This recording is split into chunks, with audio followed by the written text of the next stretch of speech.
Pilathara Pappinisseri KSTP road ഉപരിതല മിനുക്കൽ പ്രവൃത്തി പാതിവഴിയിൽ നിലച്ചു.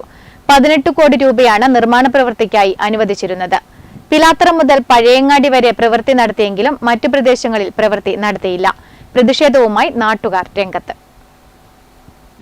ഏറെക്കാലത്തെ കാത്തിരിപ്പിനൊടുവിൽ ആരംഭിച്ച പിലാത്തറ പാപ്പിനിശ്ശേരി KSTP റോഡ് ഉപരിതല മിനുക്കൽ പ്രവൃത്തി പാതിവഴിയിൽ നിലച്ച മട്ടാണ്. പിലാത്തറ മുതൽ പഴയങ്ങാടി വരെ റോഡ് പ്രവൃത്തി നടത്തിയിരുന്നു.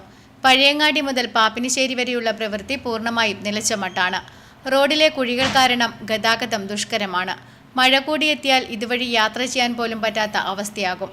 3 മാസം മുൻപ് ആരംഭിച്ച പ്രവൃത്തി പാതിവഴിയിൽ നിലയ്ക്കുകയായിരുന്നു.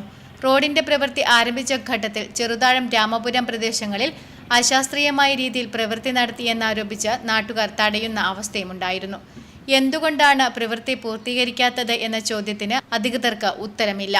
ചെറുകുന്ന്, വെള്ളറങ്ങൽ, കോവപ്പുറം, പാപ്പിനിശ്ശേരി ഭാഗങ്ങളിലെല്ലാം റോഡിൽ വലിയ കുഴികൾ രൂപപ്പെട്ടിട്ടുണ്ട്.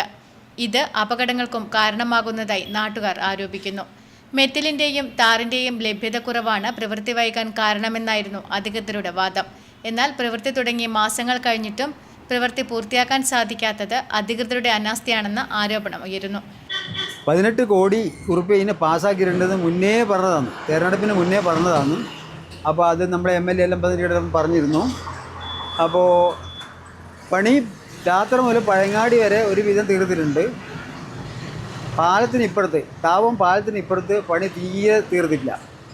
കാരണം പഴയങ്ങാടി പാലത്തിനിപ്പുറത്താണ് വളരെ റോഡ് മോശമായിട്ടുള്ളത്. മഴ പെയ്താൽ വളരെ മോശമാവും. അവിടുന്ന് വളവട്ടം പാലം വരെ എത്രയും പെട്ടെന്ന് ഇതിൻ്റെ പണി തീർക്കണം. അപ്പോൾ ഒരുപാട് ആക്സിഡൻറ്റ്, മിഞ്ഞാന്ന് ഒരു ആക്സിഡൻ്റായിട്ട് ഒരാൾ മരിച്ചു. ഒരു ദുബായിൽ നിന്ന് വരുന്ന ആളാണ്, അയാൾ മരിച്ചു അന്നേരം സ്പോട്ടിൽ തന്നെ.